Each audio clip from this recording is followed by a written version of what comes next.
শওকত মোল্লা সাহেবকে মমতা বন্দ্যোপাধ্যায় সামনে এই যে কয়েকদিন আগে যেটা চলে গেল সেটা হলো কোন ঈদ ছিল বলেন তো?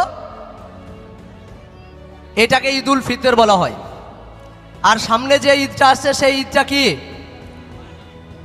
তার আগেই দুটোকে রেডি করে রেখে দিয়েছে মমতা বন্দ্যোপাধ্যায়, একটা ক্যানিনে আর একটা ভাঙড়। আর সেই শওকত মোল্লা দাঁড়িয়ে কি বলেছিল যে তোমাদের আব্বাস সিদ্দিকীকে নিয়ে এসে দাঁড় করাও, পালাতে দেব না। আর আমরা বলেছিলাম ওটা তো পাওয়ার হাউস, 11,000 ভোল্টটা শুধু পাঠিয়েছি, পারলে সামলে দেখাও মোল্লা বাবু। আজকে যখন ক্যানিন এবং ভাঙড়ের প্রার্থী ঘোষণা হয় তৃণমূলের, তখন এবিপি আনন্দ একটা ছোট্ট করে কার্টিজ লিখেছিল তাদের পেজে যে খবর পাচ্ছি শওকত মোল্লা দরজা বন্ধ করে কান্নাকাটি করছে। দেখেননি আপনারা? আমাদের নায়ক যদি নওশাদ সিদ্দিকী হয় আর বড় ভাইজান হলো ডিরেক্টর। আর আমরাও দুটো ডায়মন্ড রেডি করে রেখেছি, ওরা দুটো কয়লা রেডি করে রেখেছে। কয়লা চোররা তো কয়লা রেডি করে রাখবে নাকি? আর আমরা দুটো হীরা রেডি করে রেখেছি। পশ্চিমবঙ্গে আমি বলেছিলাম না যে ব্র্যান্ডেড পরিবারের ছেলে নওশাদ সিদ্দিকী, সেই ব্র্যান্ডেড পরিবারের ছেলেটা দাঁড়িয়েছে কোথায়? ভাঙড়ে। ভাঙড়ের মানুষ যদি আমি নিজে হতাম, আজকে গর্বের সঙ্গে হাত তুলে বলতাম আমি ভাঙড়বাসী। যে পশ্চিমবঙ্গের মাটিতে বিকল্প রাজনীতির জন্ম দিয়েছে নওশাদ সিদ্দিকী, 293টা বিধায়ককে একদিকে করে দিন।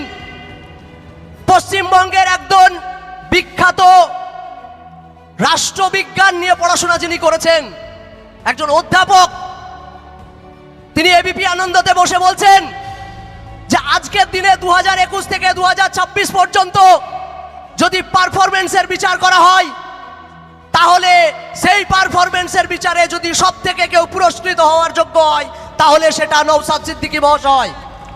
এইরকম একটা ডায়মন্ড পেয়েছেন আপনারা ভাঙড়বাসী।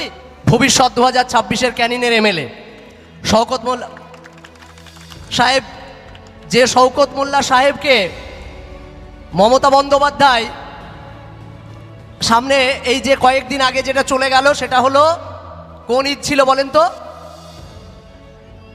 এটাকে ঈদ উল ফিতর বলা হয়। আর সামনে যে ঈদটা আসছে সেই ঈদটা কি? তার আগেই দুটোকে রেডি করে রেখে দিয়েছে মমতা বন্দ্যোপাধ্যায়, একটা ক্যানিনে আর একটা ভাঙড়ে, জোড়া করে রেখে দিয়েছে। আর আমরাও দুটো ডায়মন্ড রেডি করে রেখেছি, ওরা দুটো কয়লা রেডি করে রেখেছে। কয়লা চোররা তো কয়লা রেডি করে রাখবে নাকি? আর আমরা দুটো হীরা রেডি করে রেখেছি।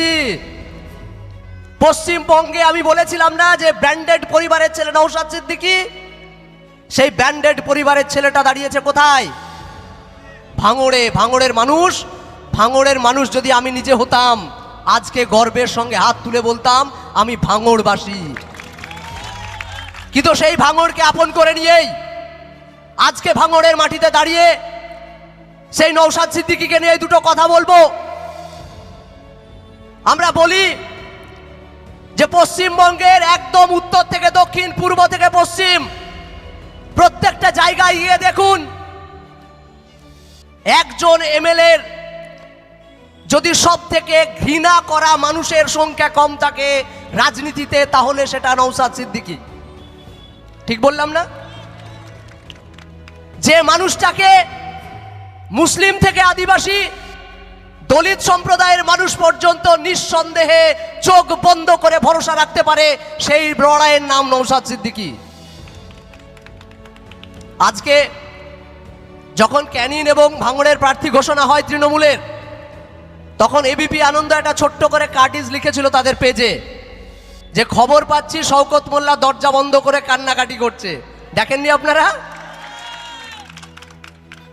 আর সেই শওকত মোল্লা দাঁড়িয়ে কি বলেছিল যে তোমাদের আব্বাস সিদ্দিকীকে নিয়ে এসে দাঁড় করাও, পালাতে দেব না। আর আমরা বলেছিলাম ওটা তো পাওয়ার হাউস, 11,000 ভোল্টটা শুধু পাঠিয়েছি, পারলে সামলে দেখাও মোল্লা বাবু, পারলে সামলে দেখাও। আপনারা সিনেমা দেখেছেন, সিনেমাতে নায়ক দেখেছেন, নায়িকা দেখেছেন, ভিলেন দেখেছেন, কিন্তু কোনোদিন সিনেমার পর্দায় ডিরেক্টরকে দেখেছেন? যে সিনেমাটা পরিচালনা করে তাকে দেখেছেন? দেখেননি না? তো আমাদের নায়ক যদি নওশাদ সিদ্দিকী হয় আর বড় ভাইজান হলো ডিরেক্টর, বড় ভাইজান কে কোথায় কোন রোল প্লে করবে সেইটা ঠিক করে বড় ভাইজান।